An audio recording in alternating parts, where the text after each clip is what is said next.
All right, everyone. Thanks for joining us again on the Exit Your Way Roundtable, a live stream version. I've got Melissa Worrel with me today. And Melissa, I'm happy to have you here.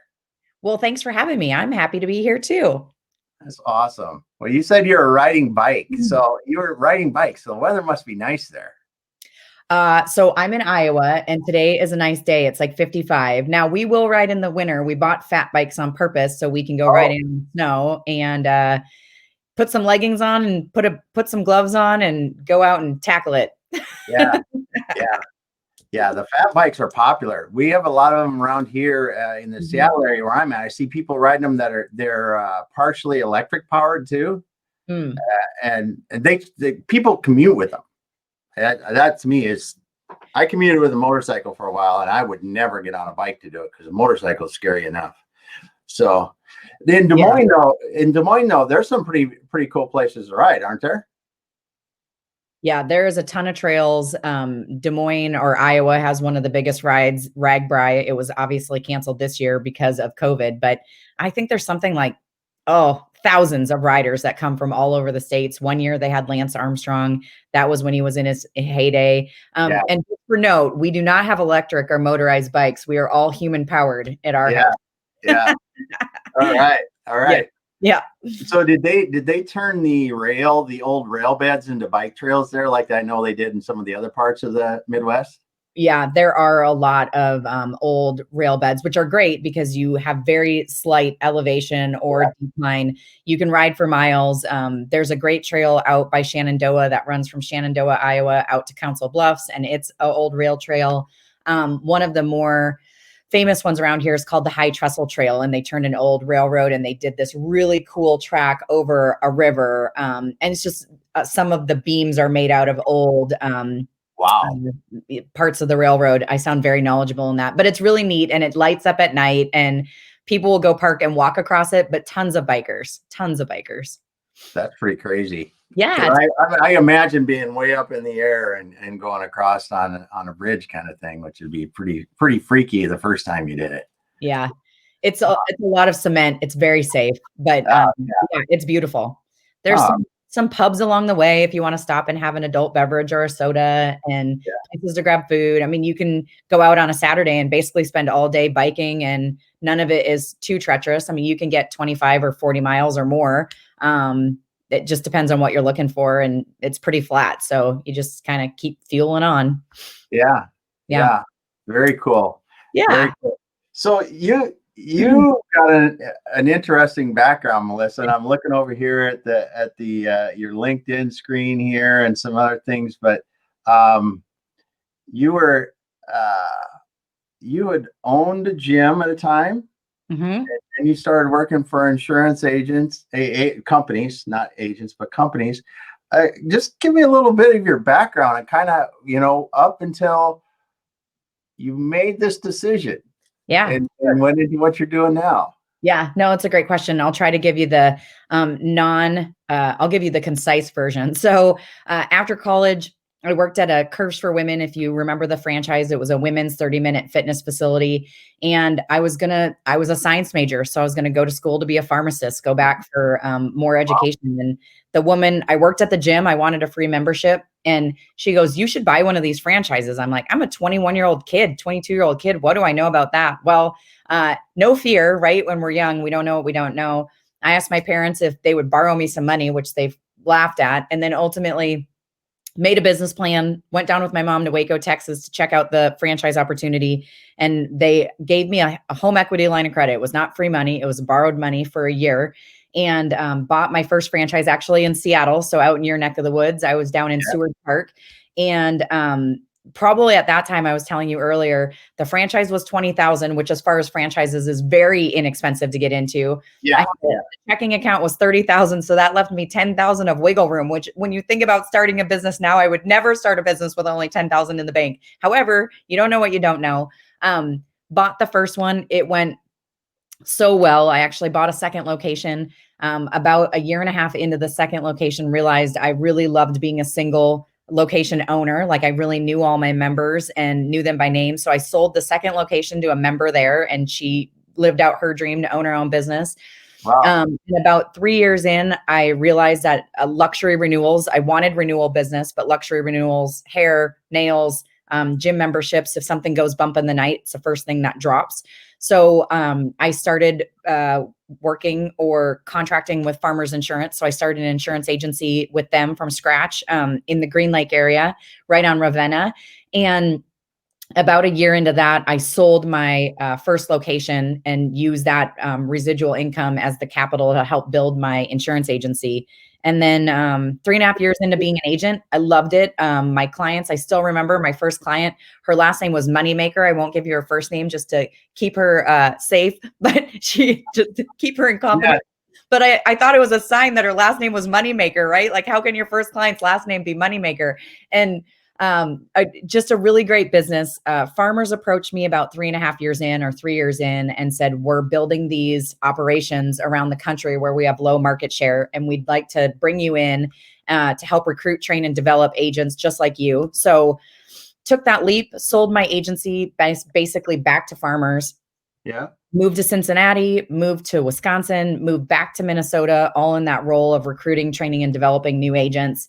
And then I took a move with them to Vegas. So I was a division marketing manager working with the whole state of Nevada. From there, moved into a business consultant role where I was managing business consultants to help existing agents. So I had lots of moves within Farmers. Yeah. If you wanted to promote, it was almost like every 2.5 years you would move, and they didn't, which I think is a smart business model if you can do it. They never had people promote within, because you would be a peer and then you'd be managing a peer, and it's hard enough to move up a level in leadership, but then you go from being someone's equal to now being their boss or their leader, and it creates some unnecessary angst in a lot of areas. So they did that on purpose, which I thought was brilliant. However, it meant you moved a lot. So I've done a lot of moving. Yeah.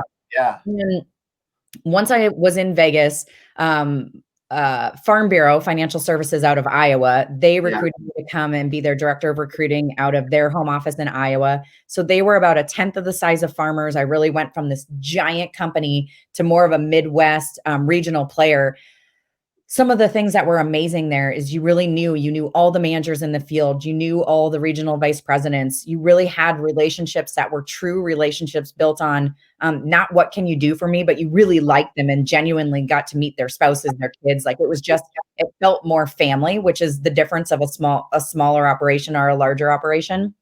And director of recruiting for 11 months, took on the regional vice president role and took on all of Utah, which was a wild change. Utah's amazing. I loved my time out there. Took back up skiing. Amazing. Went in, this is a talk for another day, but was the female leader of an all male team who really had no interest in me being their leader. So that was a fun obstacle and very rewarding in the end to have that work with an amazing group of men that in the end realized it didn't matter. We all put our pants on the same way in the morning, right? And how we get there is working together. So was there for almost 3 years, and then went back to home office as the vice president of agencies. So I did do that role where you move from a peer to a boss. So I went from being a regional vice president to managing and leading the 9 vice presidents, regional vice presidents, or 8 regional vice presidents that were in the field, and the downline to our basically 1,200 agents that were running the operation and growing the business, right? I always say at insurance agencies where you have independent agents or captive agents, nothing gets done until an agent sells a policy. So those agents in the field with boots on the ground, they're the difference makers every day, right? Yeah. So so that led to March of this year. So 18 years of small businesses, building an insurance agency, and then moving up the corporate ladder within insurance companies. Yeah. In your last role, I mean, not a last role, but a lot of your roles, you really were developing people. I mean, even as the consulting, doing business consulting with agencies, you're recruiting, training, developing new agents in these underdeveloped, underperforming areas. So that was been part of you for a long time, or part of what you've been helping people with. Yeah. Well, there's and you're right. And it's a good call out. The thing that I always say phrases like fills my cup, right? The things that when I started this business, I wanted to do Yeah. things that filled my cup and had my cup run over, right? I didn't want to have Yeah. to do the things that there's lots of things we're good at, but it doesn't mean we enjoy them. So I wanted to get rid of the good things and really do the great things.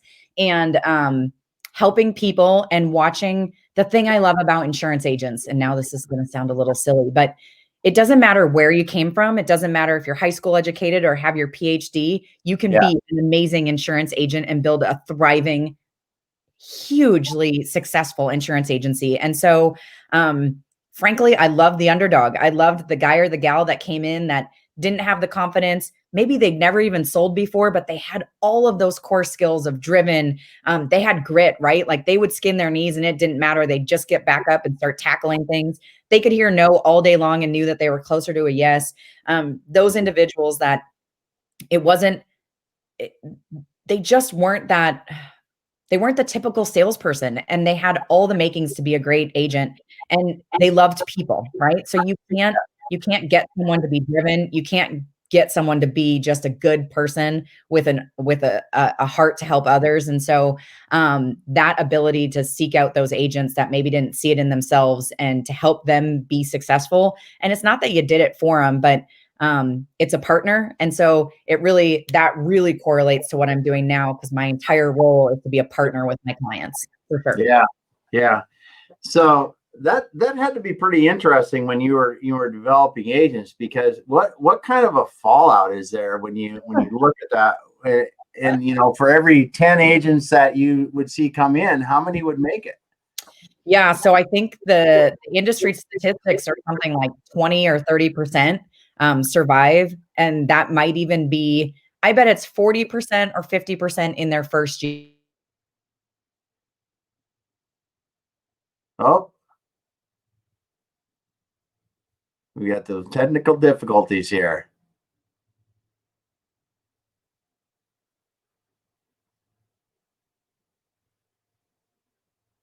Oh, well, let's see what happens here. There you go. Now we're back. I don't know if you can hear me, but no, I did. I should stop. You said 40 or 50% in the first year, but we're good. So yeah, so 40 or 50% probably. And every company is going to be different. If they're life insurance only, it's going to be a lower percent. If they're multi-line, it's going to be a higher percent. Independent contractor versus like a W-2 model where they roll into 1099 once they hit certain thresholds. However, we probably had 60% first year, and then it would go down from there. 4 year was really a benchmark that if someone made it to 4 years, they were going to be the stickiness factor of staying in the business. But it is hard. It's a hard business. They hear no a lot.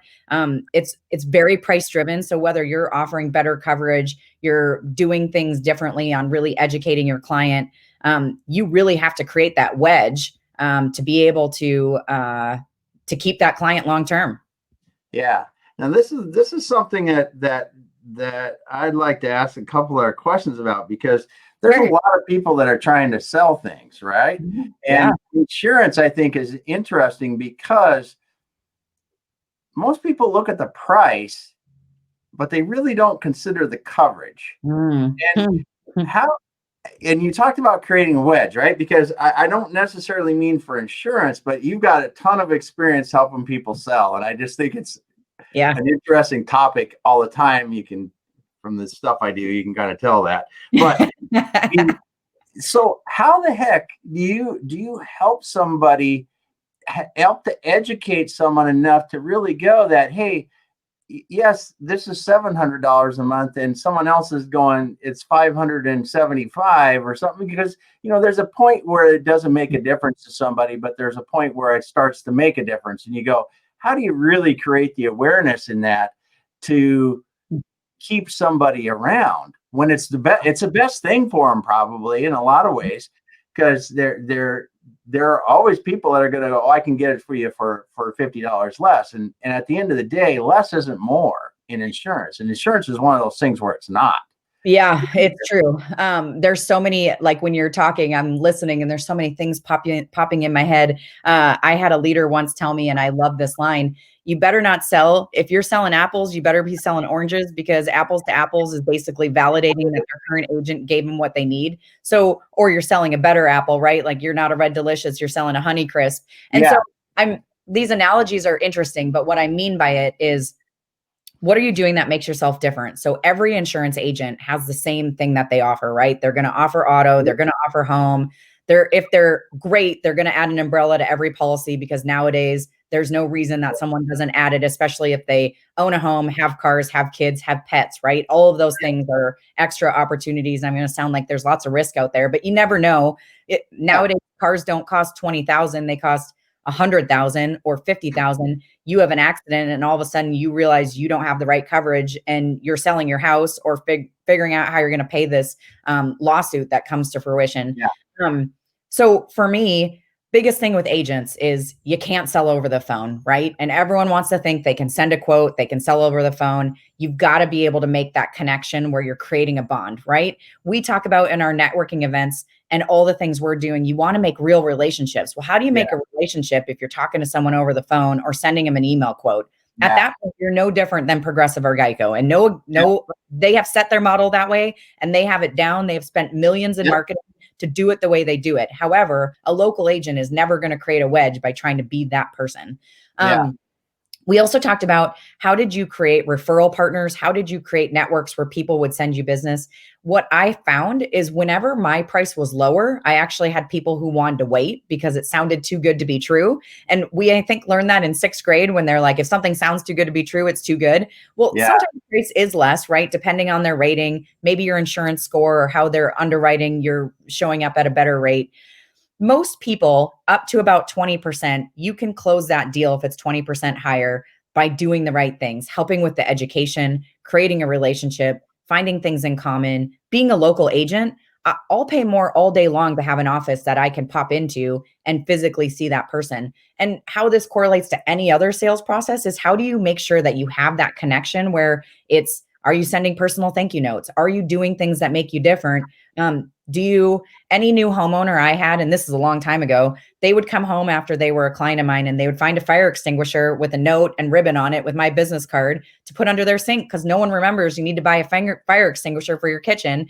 And it's little things that make you different. And I know that doesn't sound super salesy, but for me, frankly, I think sales is not my favorite word. I'd rather call myself an educator. If I can help educate my clients on what makes me different and how I'm going to be there for them. You say you're going to do annual reviews. Do you really do them, or do you just say you're going to do them? So it's your follow through. It's your follow up. It's the way you treat your clients. People know if you're in it for the money or if you're really doing it because you want to provide a service that if you do the right thing, the money will follow.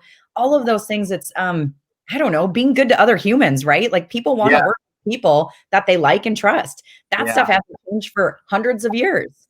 Yeah. I think you're right. It is. And I think about the people that sell in competitive markets, and even when years ago, when I was selling injection molded products to big companies, right? In plastic parts. Yep. And they would bring a mold to us, and Dan Bigger, somebody that I know, he's doing that in New York now, but it was about the relationship. Yes, it was about, you're going to probably be about the same price, maybe a little bit different, but it really was about the relationship and the level of service that you could offer. And that's it ties back into how good you are and other things like that, and how much you can educate and really perform better because you've educated your customers. And it's interesting to hear you talk about insurance in that way, because it is an education process. And the agents that will take the time to explain why you should pay this, $50 a month more for your car insurance than someone that just sent you the cheap quote, and it really is something you should do. Those are the people that at the end of the day, I think are going to, if they continue to be educators, will do better. Yeah, and there's a segment of the market for every one of those sales processes, meaning there is a segment that wants Progressive and Geico. They don't have a lot maybe at stake, and I don't mean that rude if there's someone on here who Sure. has Progressive or Geico and they Yeah. choose that coverage, but as you start to build your wealth and your assets, you start to think differently about how you protect it, and so you'll see that the clients in general who realize I maybe don't have the right coverage and now I'm starting a family, I'm doing more things, I'm, you know, working towards my elevating my career and all these things, you start to realize that um, if you have a claim, you want someone local. If something bad happens, you want to make sure you're protected. It's when you start thinking about life insurance, right? All of those things that we don't want to pay for, but as we start adulting, like really adulting, we realize Yeah. that it's important. And I had a couple of people that would leave to go to Progressive. They're like, oh, they're $50 less a month. I have to move. They'd have an accident. The claim, I'm not saying it went bad or good, but it wasn't exactly how they expected it to Yeah. go. And they come back because they've told their story to 5 different reps and none of those reps did anything wrong. It's just the process and they didn't want to have to do it that way. And that isn't saying that it's just a different model. And Yeah. like shopping, I don't buy all my clothes at Nordstrom's. I don't buy somewhere in between. There's a price and value of what I'm paying for at different places. Same thing happens with insurance. Same thing happens with cars. We determine what are the things that are of value and what we're going to pay for them. Yeah. Yeah. That's for sure. That's for Yeah. sure. Yeah. So you've done all this leadership work. You've helped these people develop their businesses, and that had to be to me. That had to be. It would seem that would be really pretty cool to see these people become successful as you're helping them, overcome their obstacles and seeing their businesses start Mhm. to be more successful, and then ultimately helping them to thrive. Did you really enjoy that part of it? Loved it. Yeah. So I loved being in the field. I always said my office weeks were the weeks that I was going to cause trouble because I'd get bored and a little stir crazy. And Yeah. who wants to work on budget and, sending requests for reviews and things that have to go to legal. I mean, all of that stuff is the stuff that you're like, oh, get me back in the field. Like I want to be with people. So yeah, totally. That's when the magic happens, is when you get to help people when they're in action. And even little things like word choices, right? You say a word and a customer does like, huh, and you could have said it, it's little things that can make a giant difference in how you're perceived and what people's reaction to you is. Yeah. Yeah. That's one of the things that Jeff Graham really drilled into me when we worked together was, it's the words you use, and Mhm. it's better to not say anything than say the wrong word sometimes. Yes, yes, yes, that You is know, true.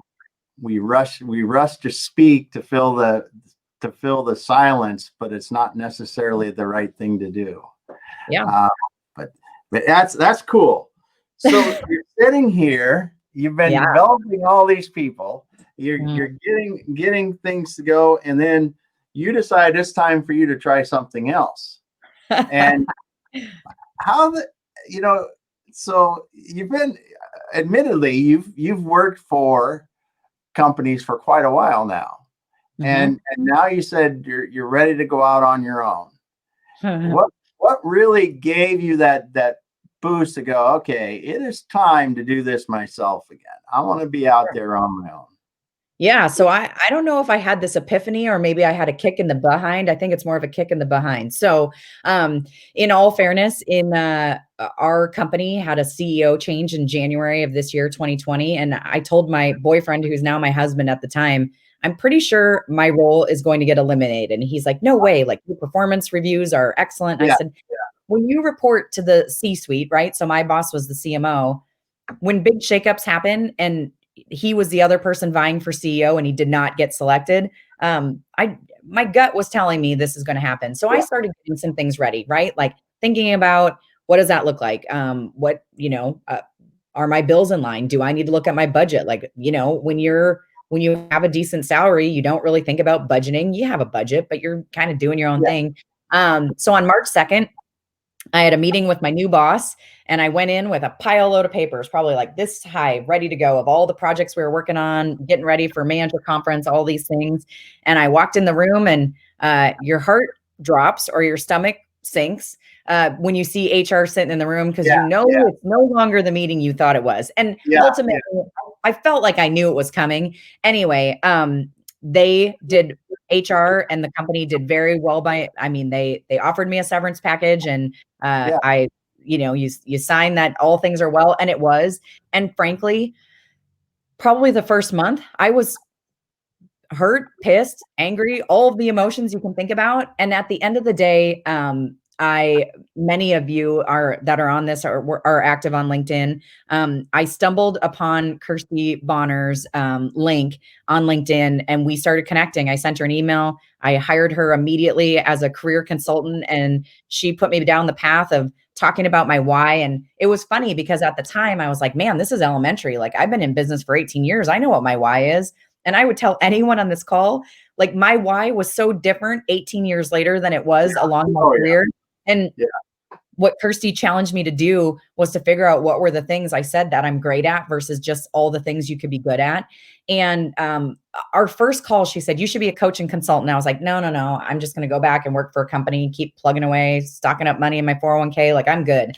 And then a guy I had hired and managed in Utah reached out and said, I really miss your leadership. And I was like, okay, I'm hearing some similarities. And then I was meeting with a gal who was going to send my resume out around Des Moines and the greater Des Moines area. And she goes, I'm not sending your resume because you need to join our team. And they do executive coach and executive coaching, consulting, and executive search. And I was like, man, okay, no one has to like punch me in the face anymore. Like, I get it. Like, I hear the universe saying like, I should look at this. And so I made the decision.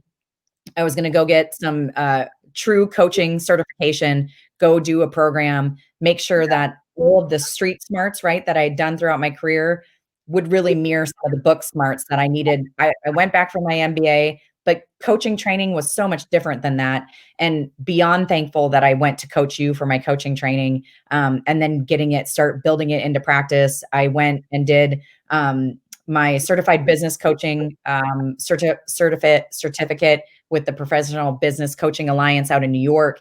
And then I went and got certified with my DISC facilitation. And I wanted to make sure that I had enough like meaty knowledge behind me to make sure that when I got out there and started working with clients, that I was really ready to rock and roll. So in June, I announced that I was joining Carlson Group, which is an umbrella firm that we do executive search as well as executive coaching, career coaching, leadership development facilitation. So we have an entire boot camp around leadership as well as group facilitation. So last week we just did a group facilitation to 15 female leaders at an organization. And it was all about how do you be the best leader? How do you elevate yourself? How do you elevate others? What are triggers that really can set you off? And instead of reflecting, you react to that situation. And all of a sudden you're no longer in the moment. You're thinking about what set you off.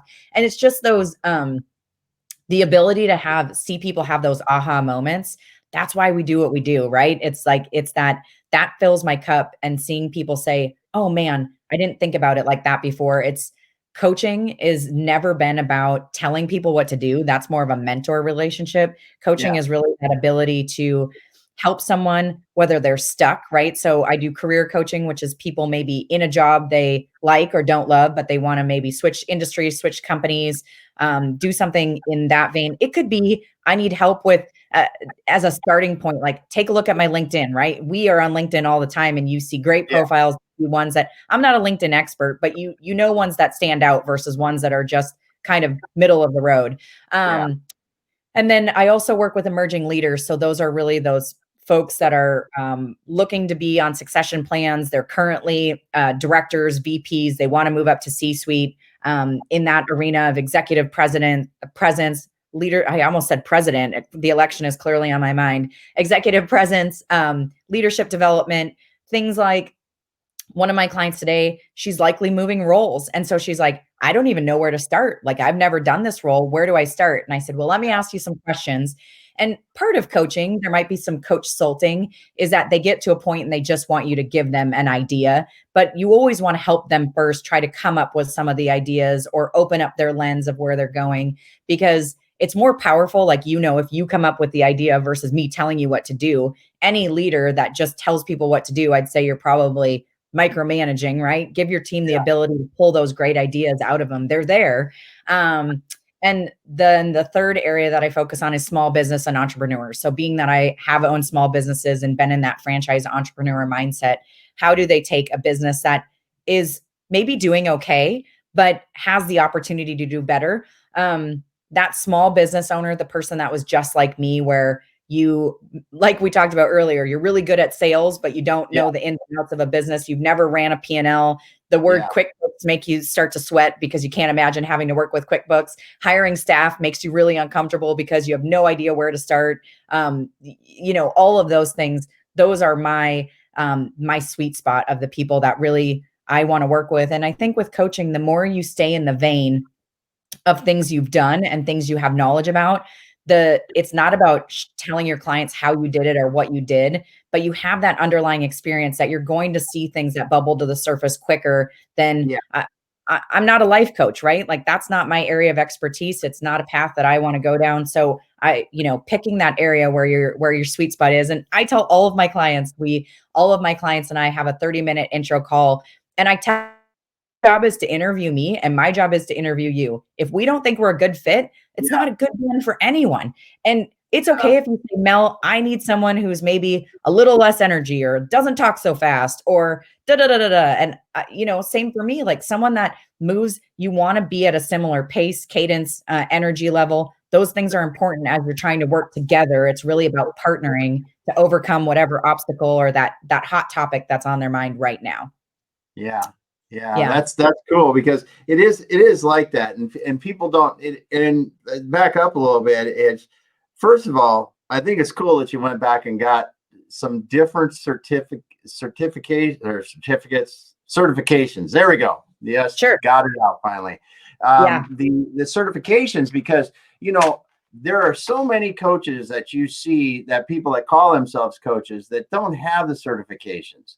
And that's really a detriment, because while anyone can say they're a coach, that training that you get in coaching allows you to really understand how to be more effective at it, and how people get better results, and the things that you do. And you learn. I've never gone to the coaching training, and my reasoning for that is I'm staying in my lane. I've done enough business work that's where I stay in my lane. And I totally, a couple things that you said though that really, really hit home is that there has to be a connection between you and your client. And it's not just like, I think they'll do okay, because that is not, it's something I think is overlooked a lot, especially when people start their business or at times when their business might not be going good. It's really tempting to take this work that may not be the right work, or maybe they don't really believe in you. Like, and I know it sounds kind of funky, but when you're going to do something like you're saying a coaching, or you're going to do something like I'm a plumber and I'm going to come in and fix someone's sink in their house, if it's questionable that you're going to be the one that's going to be able to really do a good job, it's not good for either one. And for sure, that's one of the things that I think is often overlooked, is that in business, and when you talk about coaching and you talk about consulting, or the kind of things that you or that we do, where you have to have this high trust factor, and you really have to be able to, and that doesn't come quickly. I'm not saying that comes quickly, but in that initial, you can tell if it's there or not. Sure. The opportunity to grow that is there or not. And if there's anything that I've learned over the past gazillion years, is that walk away if it's not there, because true. It makes such a difference. Yeah, it makes me think of the analogy of like, I want to be the person that's like reining the horse back a little bit. I don't want to be the one dragging the horse across the line, right? And so there has to be that natural like affinity that you're saying, and you'll know pretty quickly. I mean, I do most of my intro calls via Zoom on purpose because I want them to get to see me. I want to get to see them. I want to see mannerisms. And really that role for me, my interview process is about asking questions. Why are they seeking a coach? What outcomes are they looking for? What's most important to them, and making sure that that aligns with a skill set that I have. And if I don't have the skill set, man, the network of coaches that I know that I've gone to training with, or that I'm in with the ICF, which is the International Coaching Federation. It's, global. There are so many people out there that me taking on a client that I have no business taking on, or vice versa, it's a bad experience for everyone, right? Exactly. Yeah. And that's one of the things that I like to, and I know no one believes it when you tell them that, right? That, if a business owner say, listen, I just want to talk to you. If it doesn't make sense, we'll find out who does, that can help you do your thing. And no one believes it. I don't care if it's business owner, if it's somebody you're talking to about coaches, they think, they're going to try to sell me or whatever it is. And the people that are very good at what they do, that is honestly what they want to do. They want to ask those questions. They want to understand, because what people that are on the other end of those conversations don't realize is if we go into a bad relationship, it's bad for both of us, and none of us get the time back. Yep. And it's just, and people that are good at what they do and driven, like I know you are, you do not want to be wasting your time, and it's a waste for everyone. And I mean that holistically, both sides of the table are wasting their time in that. And that's what I think I really enjoy about when I meet professionals like you and others that are really care about what they do and really understand where they provide value and where they don't. Yeah. Is to listen about that discovery process, because it is so important. Yeah. Well, and to your point, it takes one to know one on driven individuals for sure. And secondly, I tell people all the time, if you interview a coach and they want you to sign up or pay for it prior to even having an intro call, you should run. You should run for the hills, because every great coach is going to offer some type of an intro session to make sure it's a good fit, because you're right. It's as important for the client as it is for me. And the last thing I want to do is have someone pay for my services and then say it was a terrible experience. I mean, that's not good for anybody. I want the clients who say things like, you keep staying awesome. I got an email like that the other day and it just made me smile. Or a client who sent me a testimonial about how much our work has helped her just get clarity and confidence around where she's going and what she can do. And those are the things that matter, right? I would take testimonials and clients being happy over money every day. Like, yes, I want to make a living. However, it's not about the money. And I've always believed if you do things for the right reason, the money will follow and you'll build a really thriving business. And when you build a business that way, you have a business built on referrals. You're not having a ton of client turnover, because people want to work with you because they're seeing results, right? And that's our job. Our job to help them get where they're trying to go, that they want to come back, because it's a good investment in themselves and in their business and in their development, whether it's personal or professional or a combination of both. Yeah. It's interesting you say that. We had a client ask us a while ago, before we started to work with them formally. They asked us, so how many businesses, let's see, what was your sell rate on the businesses? And we said, what do you mean? We sell the businesses we work with. And he said, but how many do you sell? I said, we sell the ones we work with. And it was that to me and to Andrew and I was really kind of telling, because there are people that will focus on things as transactional, or there are people that will focus on things as mission driven. And I think it's a little bit different, because we, as you helping someone in that situation, you don't want to be in that situation unless you truly believe that you can do what you can do the best, and believe that they're a good fit for you to do that. But when you are in that situation, you can make those things happen. and they usually do. And Yeah. that's the thing, that's where the magic really happens, is when you can find those situations and do those things like that. Mhm.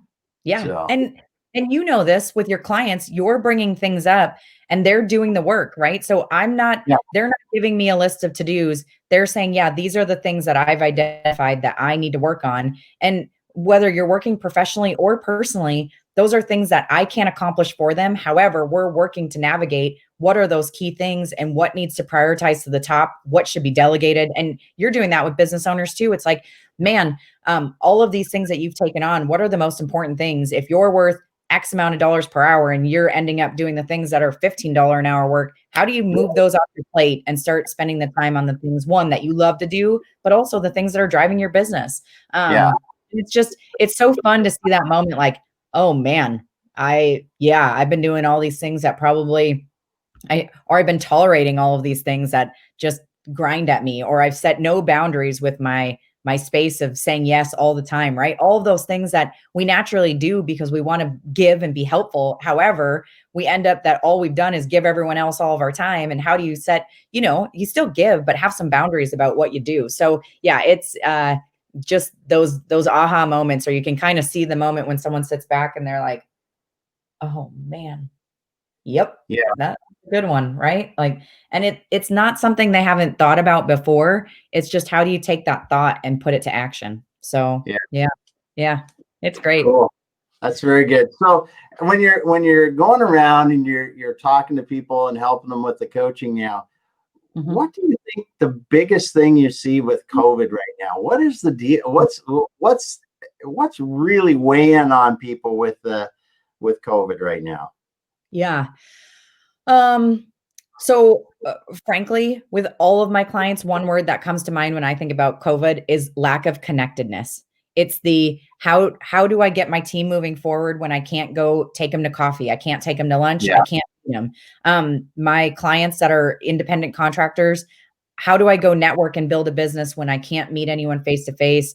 You're doing Zoom coffees, which we know we're doing things differently, but it's not the same. How do I go present a proposal to a new client or a potential client I want to, but I can't get in the door or get a Zoom?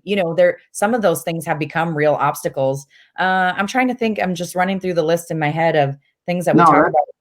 Yeah, connectedness, I think, is the biggest one about how do you create that connectedness? How do you create team environment, team culture when you're trying to do a team happy hour or team lunch over a Zoom call? It's very hard. It's very hard to have it be successful. yeah, it is. And I was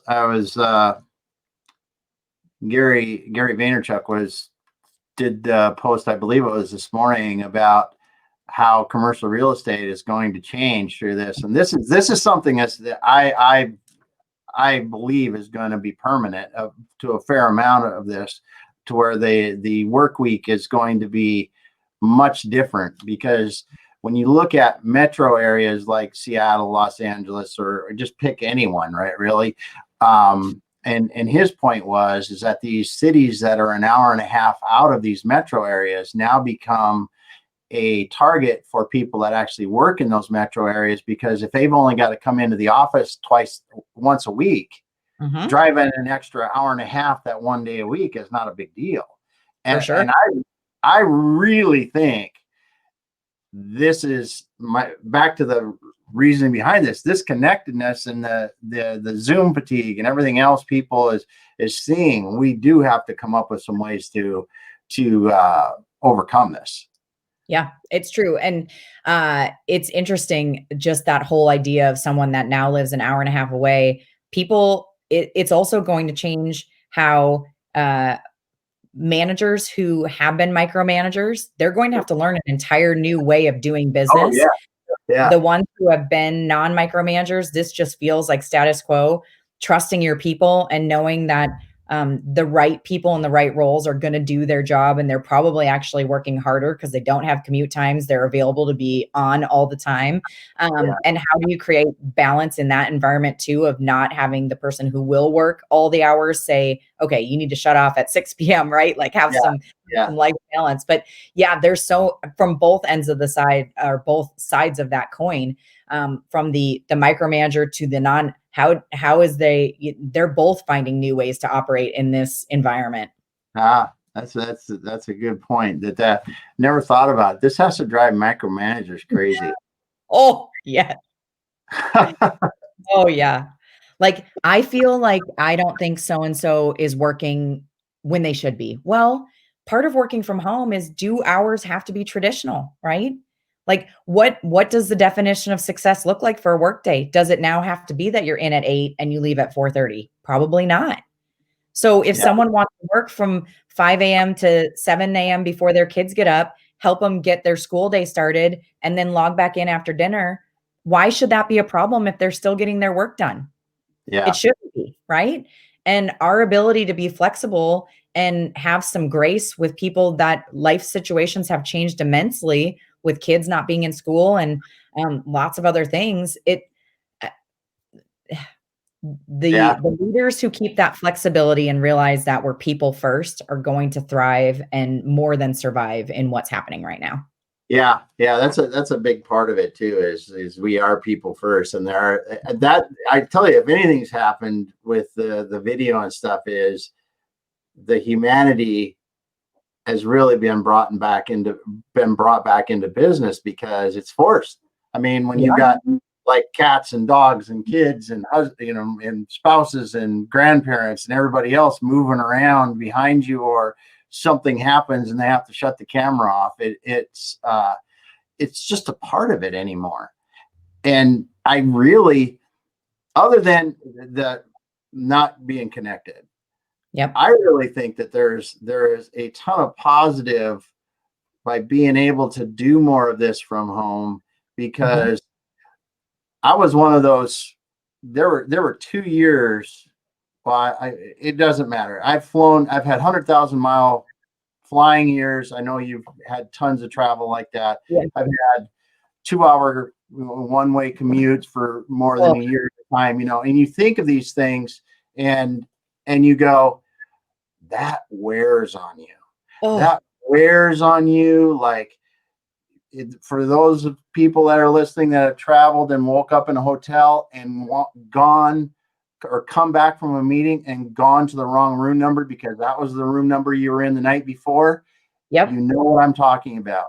When they Yep. know your name at the hotel because you've been in there so many times, or Yep. you've got a special rate or you've got your room, that's even worse. Yeah. But there are some good things about this that I think are going to be long lasting, because we've lost the life work balance. We lost that years ago. Long time ago.